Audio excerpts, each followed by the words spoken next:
اللہ الرحمن الرحیم۔ السلام علیکم ورحمۃ اللہ وبرکاتہ۔ خواتین و حضرات، یقیناً آپ لوگوں کے ذہن میں بھی خیال آتا ہوگا کہ اللہ پاک کن لوگوں کو مال و دولت سے نوازتے ہیں، اللہ کن کے مال میں اضافہ کرتے رہتے ہیں۔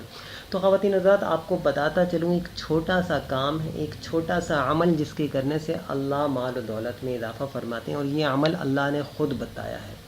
اس سے پہلے آپ کو میں یہ بھی بتاتا چلوں، یہ بات واضح کر دوں کہ جس کے پاس زیادہ مال و دولت ہے، اس کا یہ مطلب نہیں ہوتا کہ اللہ اس سے راضی ہے، اور جس کے پاس مال و دولت کم ہو، اس کا مطلب یہ نہیں ہوتا کہ اللہ اس سے ناراض ہے۔ سب سے پہلی چیز تو یہ۔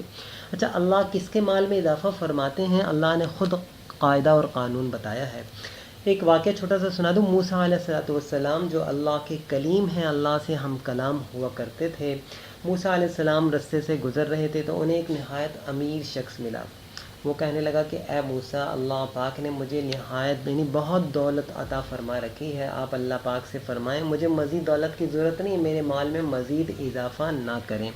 موسیٰ علیہ السلام نے فرمایا ٹھیک ہے۔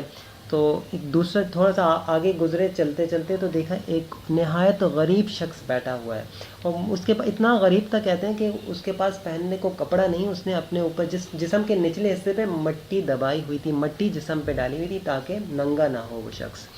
تو موسیٰ علیہ السلام سے کہنے لگے اے موسیٰ، اللہ پاک نے مجھے کچھ عطا نہیں کیا، اللہ پاک سے درخواست کیجیے گا کہ مجھے کچھ تھوڑا بہت مال و دولت عطا فرما دے۔ موسیٰ علیہ السلام نے فرمایا ٹھیک ہے۔ جب دونوں کا مقدمہ موسیٰ علیہ السلام اللہ کے حضور لے کے گئے تو اللہ پاک نے فرمایا کہ اے موسیٰ، میرے اس امیر بندے کو کہنا کہ میرا شکر ادا کرنا چھوڑ دے، میں اس کے مال میں کمی کرنا چھوڑ دوں گا، اور میرے اس غریب بندے کو کہنا میرا شکر ادا کیا کرے، میرا وہ شکر ادا نہیں کرتا۔ موسیٰ علیہ السلام نے فرمایا ٹھیک ہے۔ موسیٰ علیہ السلام نے اللہ کے حضور فرمایا کہ ٹھیک ہے یا اللہ، میں آپ کا یہ پیغام ان تک پہنچا دوں گا۔ جب موسیٰ علیہ السلام جب واپس تشریف لائے، اس امیر بندے سے ملاقات ہوئی تو اس کو کہا کہ اے اللہ کے بندے، اللہ پاک فرما رہے ہیں کہ میرا شکر ادا کرنا چھوڑ دے، میں تیری مال میں اضافہ کم کر دوں گا۔ تو اس شخص نے فرمایا کہ اے موسیٰ، میں اللہ کا شکر کیوں نہ ادا کروں جس اللہ نے مجھے اتنا مال و دولت عطا فرمایا، میرے پاس ایک شکر ہی تو ہے، میں اس شکر کو نہیں چھوڑ سکتا۔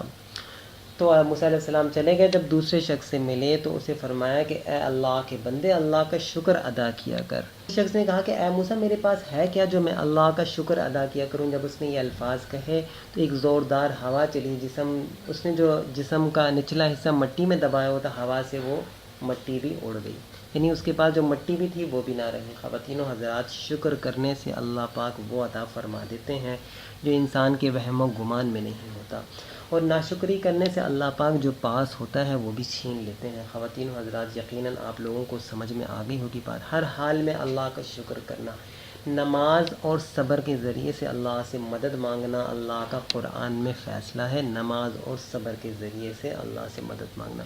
امید کرتا ہوں آپ کو آج کا میسج پسند آیا ہوگا۔ السلام علیکم ورحمۃ اللہ وبرکاتہ۔